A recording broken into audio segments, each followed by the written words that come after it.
2025년 4월 22일 화요일 새벽 기도입니다. 오늘 말씀은 잠언 25장 19절에서 28절, 잠언 25장 19절에서 28절입니다.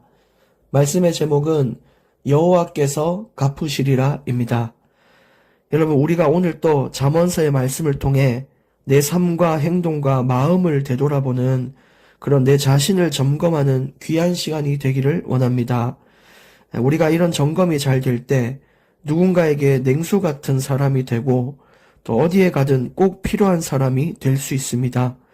그 와중에 상대방이 내가 하나님의 말씀으로 살고 있다는 것을 알게 되면 그 일로 하나님께서도 영광을 받게 되실 것입니다. 그래서 내 삶을 돌아보는 것이 참 중요한데 잠언서는 나를 돌아보기에 참 좋은 그런 하나님의 은혜의 말씀인 것입니다. 오늘 19절부터 우리를 점검하기를 원합니다. 환난 날에 진실하지 못한 자를 의뢰하는 것은 부러진 이와 위골된 발 같으니라. 우리 인생에서 힘들고 어려움을 마주할 때가 많죠. 근데 그때 돌아보면 내가 사람을 많이 의지하고 기대고 있다는 사실을 발견하게 될 것입니다. 근데 내가 믿은 만큼, 내가 기대한 만큼 내게 도움이 되지 않을 때 굉장히 속상하고 속상함을 넘어서 원통함까지도 가지게 됩니다. 근데 그런 모습이 부러진 이와 위골된 발과 같다는 거예요. 이가 부러지고 발이 부러지면 이가 있으면 무슨 소용이 있고 발이 있으면 무슨 소용이 있습니까? 아무 쓸모가 없다는 거죠. 그것처럼 내가 어떤 사람을 굉장히 기대고 믿었는데 내 인생에 아무 쓸모가 없다는 걸 발견할 때 굉장히 속상하고 허무함이 밀려옵니다. 그러니까 내가 힘든 상황 중에 사람을 의지했던 것이 아닌가. 진짜 내가 왜 그 사람을 그만큼 의지하고 나를 살릴 수 있다라고 믿었던가. 이런 걸 점검을 해야 됩니다. 근데 그 점검의 끝에는 그 사람을 내가 존중하고 사랑하고 신뢰는 했지만 나를 살릴 수 있는 조건을 가진 자는 아니었다라는 걸 발견하게 될 거예요. 근데 그 조건은 인간 중에는 없는 것입니다. 그러면서 또 다시 오는 결론이 사람을 믿고 의지하는 것이야. 의지할 때에 나는 별로 도움이 되지 않을 수 있겠구나. 역시 내 인생을 건질 수 있는 분은 하나님밖에 없구나라는 것에 도달하게 되는 것입니다. 그래서 우리가 어떤 사람을 의지하냐? 왜 사람을 의지하고 있냐? 얼만큼 기대가 크냐? 그게 아니라는 것을 오늘 점검하기를 원합니다. 20절, 마음이 상한 자에게 노래하는 것은 추운 날에 옷을 벗음 같고 소다 위에 식초를 부음 같으니라. 또 우리가 주변에 저도 그렇고 내 자신도 그렇고 또 주변 사람도 그렇고 마음이 상할 때가 있습니다. 근데 누군가가 와서 생각 없는 가벼운 위로를 던질 때 그게 마치 추운 날에 옷을 벗음과 같다는 거죠. 얼마나 추운데 더 춥도록 만드는 거예요.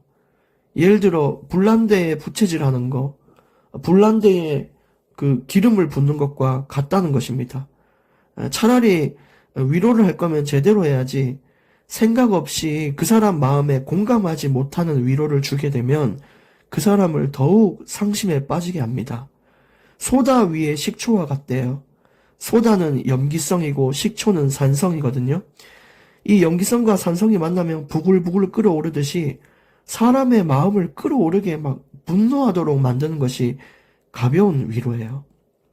그런 사람들 있잖아요. 진짜 너무너무 힘든데 그런 걸 가지고 그러냐. 물론 진심이 담긴 말이라면은 참 감사한데 근데 그런 말 하기 이전에 먼저 정말 공감하는 마음, 진짜 그 사람과 같이 아파할 수 있는 마음이 내게 있냐? 그 마음을 점검한 이후에 진심 어린 위로를 전하는 것이 옳습니다. 21절, 22절에도 네 원수가 배고파 하거든 음식을 먹이고 목말라 하거든 물을 마시게 하라. 그리하는 것은 핀 숯을 그의 머리에 놓는 것과 일반이요 여호와께서 네게 갚아주시리라. 원수를 보면 보통 배고파하는 모습 보면은 기분이 좋아야 되는 게 인간의 죄성이거든요. 근데 원수에게 음식과 물을 대접하라는 것입니다. 그것이 숯을 머리에 놓는 것과 같다라고 이야기합니다. 이 숯이라는 것은 양심의 찔림을 나타내고 그 사람을 드러내는 것, 그 사람의 악한 부분을 정화하는 것의 역할이 숯이에요. 그것처럼 우리가 원수에게 대하는 사랑은 그 사람이 자신을 부끄럽게 볼 수 있는 눈을 열어준다는 겁니다. 그래서 항상 성경의 말씀 중에는 있는 자들을 부끄럽게 하고 이게 하나님의 방법이에요. 그냥 그 있는 사람들 자기가 지혜 있다고 자랑하고 업신여겼던 그런 사람들을 멸절시키는 것이 아니라 그 사람들이 스스로를 돌아보고 스스로를 부끄럽게 여겨 인생의 변화됨을 추구하게 만드는 것이 하나님의 방법인 것처럼 우리가 그렇게 하는 사랑은 그 최고의 복수인 것입니다. 사랑이 최고의 복수예요. 내가 괴롭혔던 사람이 와가지고 힘들 때 병문안하고 힘들 때 옆에 있어주고 나중에 얼마나 자신이 했던 행동이 부끄러운지를 깨닫고 사과하고 진정 어린 회개를 하고 돌아오는 것이죠. 근데 우리가 그렇게 했는데도 그 사람이 변화되지 않는다. 그때는 22절 끝에 말하고 있습니다. 여호와께서 갚아주실 것이다. 그것은 하나님께서 이제 그 사람을 알아서 하는 거예요. 넘어뜨리든 징계를 하든 그것은 하나님이 하시는 겁니다. 그래서 우리가 잊지 않아야 될 것이 우리가 하나님 말씀대로 살되 그 결과를 하나님께서 인도하신다는 것을 믿고 나가셔야 됩니다. 23절 북풍이 비를 일으킴 같이 참소하는 혀는 사람의 얼굴에 분을 일으키느니라. 결국 이 혀가 어떤 혀를 가지고 있냐 이것도 참 중요한 점검인데 남을 험담하고 이간질하는 혀는 북풍이 비를 일으킨과 같이 아수라장이 되는 것입니다.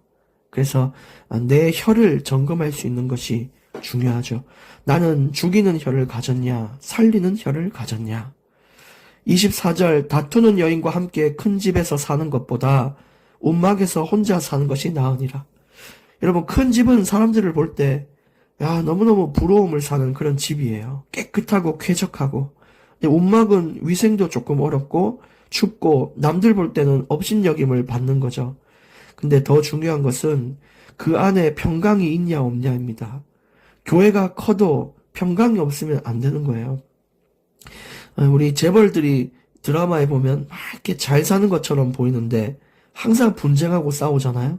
근데 또 비교돼서 주인공 집은 가난한 집에 사는데 늘 행복이 넘치고 가족들이 모여서 삼겹살 구워 먹으면서 하하호호 하면서 서로 덕담하고 여러분 뭐가 더 나아 보이세요? 움막이 더 낫다는 것입니다. 그래서 교회 안에서도 우리가 뭔가 잘하려고 잘 되려고 하는 중심은 중요한데 그것이 평강과 화목을 막는다면 안 하는 것이 좋습니다. 남들이 저 교회는 뭐 저런 것도 안 해라고 해도 그거 들을 필요가 없어요. 우리가 할 수 있는 평화를 지키고 질서를 지키는 것이 가장 먼저가 돼야 됩니다. 정말 여러분 우리가 잘 새기길 바랍니다. 25절 먼 땅에서 오는 좋은 기별은 목마른 사람에게 냉수와 같으니라.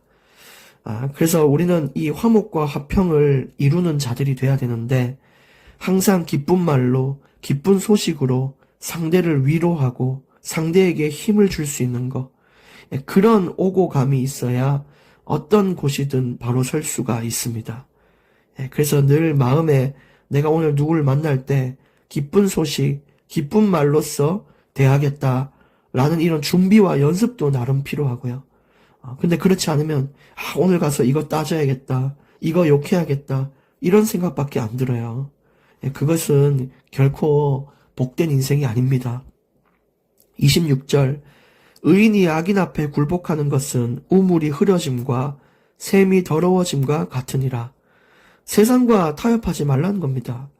하나님이 의롭다 칭하여 의인이 된 우리는 악인 앞에 악인들이 사는 방식대로 살 필요가 없어요. 그건 부끄러운 일입니다. 예수님께서 주신 그 생명을 더럽히는 일이에요.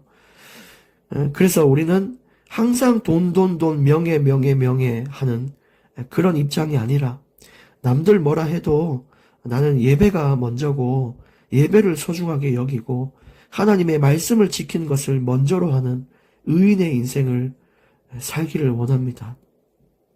오직 의인은 뭘로 말미암아 살아요? 믿음으로 말미암아 살리라. 그래, 그 말은 의인이 믿음 없으면 죽는다는 뜻입니다. 27절, 꿀을 많이 먹는 것이 좋지 못하고 자기의 영예를 구하는 것이 헛되니라. 꿀은 참 좋은 거예요. 이스라엘에서 꿀이라는 것이 의미하는 것은 가장 좋고 복된 걸 말해요. 근데 아무리 좋은 거를 내가 먹어도 절제해서 먹는 것이 좋고 좋은 것을 해도 절제해서 하는 것이 좋습니다. 그게 우리에게 주신 하나님의 뜻이에요. 뭐든지 적당한 게 좋아요. 악한 것도 삼가를 하는 것이 당연한 거죠. 그렇게 보면. 근데 좋은 것도 절제해라. 참 이게 어떻게 받아들여지세요? 그래서 우리가 늘 하나님, 우리가 막 경제를 쏟아 주십시오. 이런 기도를 했다면 오늘 말씀대로라면 하나님, 내가 뭐가 필요하고 얼만큼 필요한지 주께서 아시니까 내게 필요한 것을 필요한 만큼 허락해 주십시오. 라는 기도 제목이 세워지게 되는 것입니다.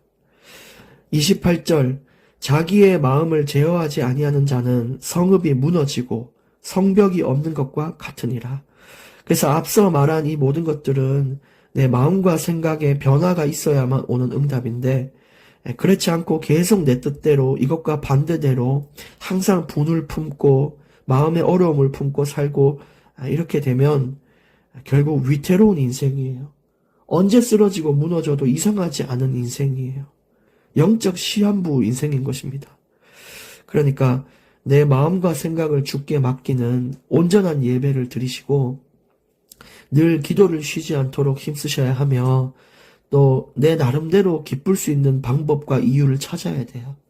그것이 산책이면 산책, 여행이면 여행, 운동이면 운동. 그러니까 영육 간의 모든 것을 고루고루 갖춰서 기쁜 나의 방법과 이런 기준의 틀을, 규례를 세워야 하는 것입니다.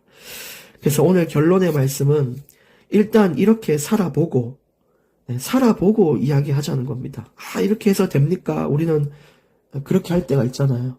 아무리 말씀 들어도 안 행할 때가 많잖아요.